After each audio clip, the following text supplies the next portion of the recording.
வணக்கம். சற்று முன் கிடைக்கப்பெற்ற மிக முக்கியமான செய்தி ஒன்று வெளியாகி உள்ளது. எடப்பாடி பழனிசாமியின் எம்எல்ஏ பதவி பறிப்பு.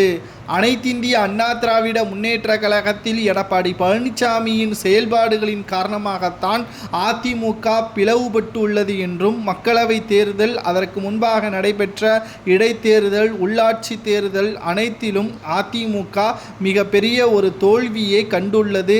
அதிமுகவின் ஒற்றுமை இல்லாததற்கு காரணமும் எடப்பாடிதான் என்ற கோபம் சேலத்தில் உள்ள அதிமுகவின் தொண்டர்களுக்கும் பொதுமக்களுக்கும் கடும் கோபத்தை ஏற்படுத்தியுள்ளது.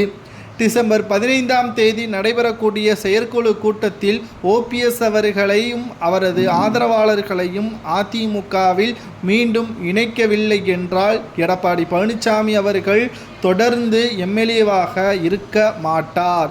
அவர் 2026 சட்டமன்ற தேர்தலில் நடத்தக்கூடிய எம்எல்ஏ தேர்தலில் நிச்சயமாக மிகப்பெரிய ஒரு தோல்வியை தழுவார் என்ற தகவல் தற்பொழுது கிடைக்கப்பெற்றுள்ளது. அதிமுகவின் பொதுச் செயலாளர் என்று கூறக்கூடிய எடப்பாடி பழனிசாமி அவர்கள் கூவத்தூரில் நடைபெற்ற கூட்டத்தின் பொழுது சசிகலாவின் காலை பிடித்து முதல்வராக பதவியேற்றார். சிறைக்கு சென்ற சசிகலா அவர்கள் ஒரே வாரத்திற்குள் அதிமுகவின் அவசர கூட்டத்தை கூட்டி எடப்பாடி கட்சியிலிருந்து சசிகலாவையும் டிடிவி தினகரனையும் நீக்கியதும் சர்ச்சையையும் எடப்பாடி மீது இருக்கக்கூடிய நம்பிக்கையையும் அதிமுகவின் தொண்டர்கள் அப்போதே இழந்துவிட்டார்கள்.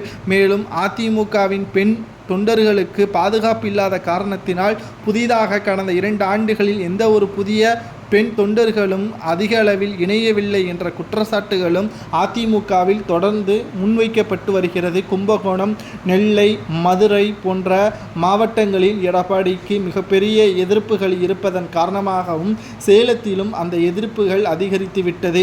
இதனால் நிச்சயம் எடப்பாடி 2026 சட்டமன்ற தேர்தலில் வேட்பாளராக சேலத்தில் களம் இறங்கப்பட்டால் அவர் தோற்கடிக்கப்படுவார் என்ற தகவலும், அவர் ராஜினாமா செய்யப்படுவார், தொடர்ந்து அவர் எம்எல்ஏவாக பயணிக்க முடியாது என்ற தகவலும் தற்பொழுது வைரலாக பரவி வருகிறது. அதிமுகவையும் அதிமுகவின் தொண்டர்களையும் மிக மோசமான நிலைமைக்கு தள்ளியவர் எடப்பாடி என்றும், மறைந்த முதல்வர் ஜெயலலிதா அவர்களது ஆத்மா எடப்பாடியை சும்மா விடாது என்ற தகவலும் தற்பொழுது நம்மால் பார்க்க முடிகிறது. பொறுத்திருந்து பார்க்கலாம்.